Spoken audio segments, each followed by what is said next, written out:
نوجوان گمراہ کیسے ہوتے ہیں؟ باطل جماعتیں اہل سنت میں گمراہی کیسے داخل کر رہی ہیں؟ یہ ایک بہت بڑا سوال ہے۔ سب سے پہلے وہ شک پیدا کرتے ہیں اور اس شک کو تقویت دینے کے لیے مختلف طریقے استعمال کرتے ہیں۔ آپ کہیں گے وہ شک کیسے پیدا کرتے ہیں؟ کیا طریقہ ہوتا ہے ان کا دور کرنے کا، اور کیسے گمراہی کے دلدل میں وہ پھانس لیتے ہیں اور بڑی تیزی کے ساتھ نوجوان بہکتے جا رہے ہیں؟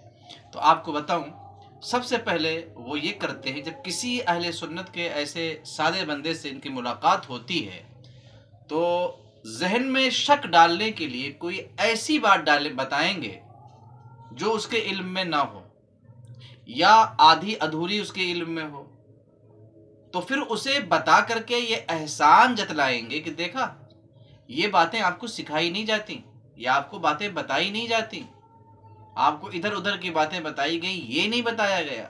تھوڑی دیر کے لیے اس کے دل میں شبہ بھی ہوتا ہے کہ یار اتنے دنوں سے میں ہوں، یہ والی بات تو ہمیں نہیں معلوم تھی۔ پھر کبھی موقع ملا، دوسری بات ڈالیں گے اس کے دماغ میں، اور دوسری بات جب ڈالیں گے تو وہاں بھی اسے ایسا ذہن بنائیں گے کہ اسے احساس ہو کہ ہمیں ان چیزوں سے بے خبر رکھا گیا، اور ان کے ساتھ جب سے جڑا ہوں تو بہت ساری معلومات ہمیں مل رہی ہے۔ ایسا احساس پیدا کریں گے۔ دو ہو گیا۔ دو تین بار کرنے کے بعد، چونکہ انہیں ایک بنیادی کام یہ دیا جاتا ہے کہ علماء سے پہلے دور کرو۔ جب تک عوام کو علماء سے دور نہیں کیا جائے گا، گمراہ کرنا آسان نہیں ہے۔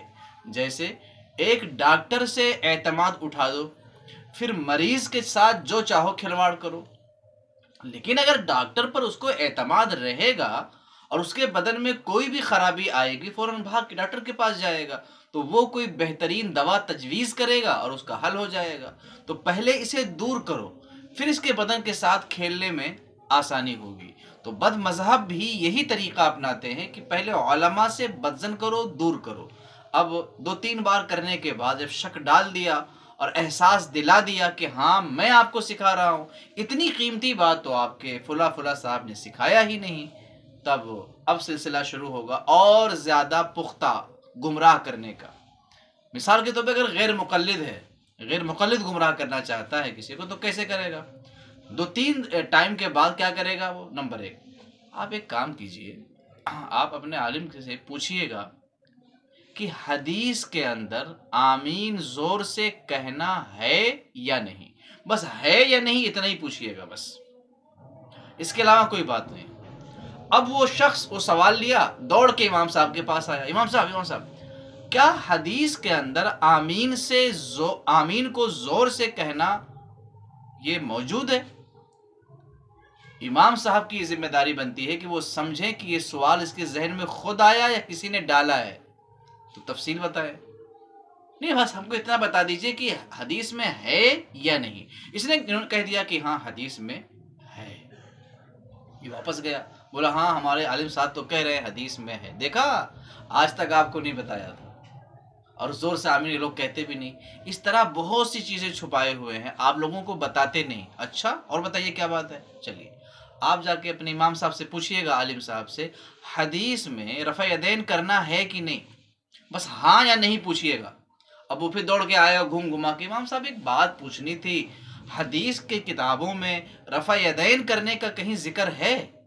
اگر وہ عالم صاحب دور اندیش نہیں ہوں گے، زبان اور بولی سن کر کے مزاج کو پرکھنے والے نہیں ہوں گے، تو بہت جلدی سے جی حدیث میں تو ہے، اور بے شک حدیث میں ہے، یہ دوڑ کے پھر جائے گا، ہاں ہمارے عالم صاحب تو کہہ رہے ہیں کہ رفع یدین کرنا تو حدیث میں ہے، دیکھا آج آپ کو معلوم پڑا، حالانکہ حدیث میں ہے پھر بھی رفع یدین نہیں کرتے۔